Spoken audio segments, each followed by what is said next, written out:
ஆண்டவரால் ஆசீர்வதிக்கப்பட்ட அருமையான தேவ ஜனங்களே, இன்று நாம் வாசிக்கக்கூடிய தலைப்பு என்னவென்றால், சிறுவர்களை ஆசீர்வதியுங்கள்.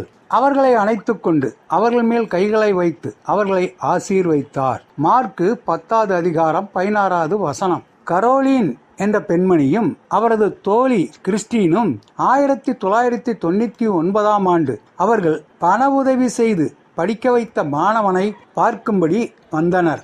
அவர்கள் அனுப்பிய உதவியின் மூலம் அவனுக்கு நல்ல கல்வி கிடைத்ததை குறித்து சந்தோஷப்பட்டார்கள். அவனைப் போன்று அநேக அனாதைகள், ஏழை சிறுவர்கள் இருப்பதை கண்கூடாக பார்த்த பொழுது அவர்கள் மனதுருகினார்கள். அவர்கள் இருவரும் அமெரிக்க தேசம் திரும்பிய பின்னர் 2000வது ஆண்டு மே மாதம் 14ஆம் தேதி மிரக்கிள் ஃபவுண்டேஷன் என்ற ஸ்தாபனத்தை ஆரம்பித்து இன்று இந்தியாவில் ஒரிசா, ஜார்க்கண்ட் மாநிலங்களில் சிறுவர் இல்லங்களும் கணவனால் கைவிடப்பட்ட பெண்கள் இல்லமும் நடத்தி கொண்டிருக்கின்றார்கள்.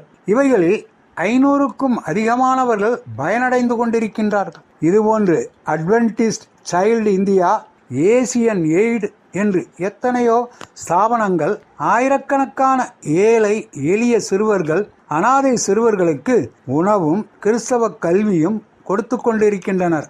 இந்த சேவைகள் மூலமாக இயேசுவை அறிந்து இரட்சகராக ஏற்றுக்கொண்ட ஆயிரக்கணக்கான பேர் அவர்கள் சிறு வயதில் பெற்ற உதவி மூலம் சமுதாயத்தில் நல்ல நிலைமையில் உள்ளனர். ஒருமுறை பெற்றோர்கள் தங்கள் சிறு பிள்ளைகளை இயேசுவானவர் கைகளை வைத்து ஜெபம் பண்ணும்படிக்கு கொண்டு வந்தார்கள். அப்பொழுது சீசர்கள் அவர்களை அதட்டினார்கள். இயேசு, சிறுவர்கள் என்னிடத்தில் வருவதற்கு தடை பண்ணாதிருங்கள் என சொல்லி அவர்கள் மேல் கைகளை வைத்து ஆசீர்வதித்தார். சிறுவர்களை நேசித்தார். இயேசுவானவருக்கு இந்த உலகில் வாழ்ந்தபோது அவருக்கென்று குழந்தைகள் இல்லை, குழந்தைகள் இல்லமும் நடத்தவில்லை. இயேசுவை விசுவாசிப்பவர்கள் அவரை போன்றும் அவரை காட்டிலும் பெரிய காரியங்களை செய்வான் என்பதை உண்மை என்று நாம் பார்க்கின்றோம். இந்தியாவில் மட்டும் 2 கோடி அனாதை சிறுவர்கள் இருப்பதாகவும் உலகம் முழுவதிலும் 14 கோடிக்கு மேல் அனாதைகள் இருப்பதாகவும் புள்ளி விவரங்கள் கூறுகின்றன.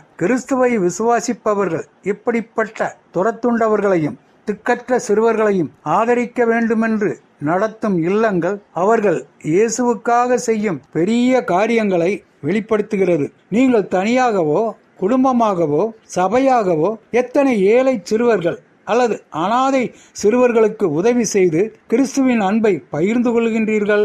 எத்தனை சிறுவர்கள், சிறுமிகள் உங்கள் மூலம் ஆசீர்வதிக்கப்படுகின்றார்கள்? ஆண்டவர் தாமே நம் அனைவரையும் ஆசீர்வதிப்பாராக. ஆமென்.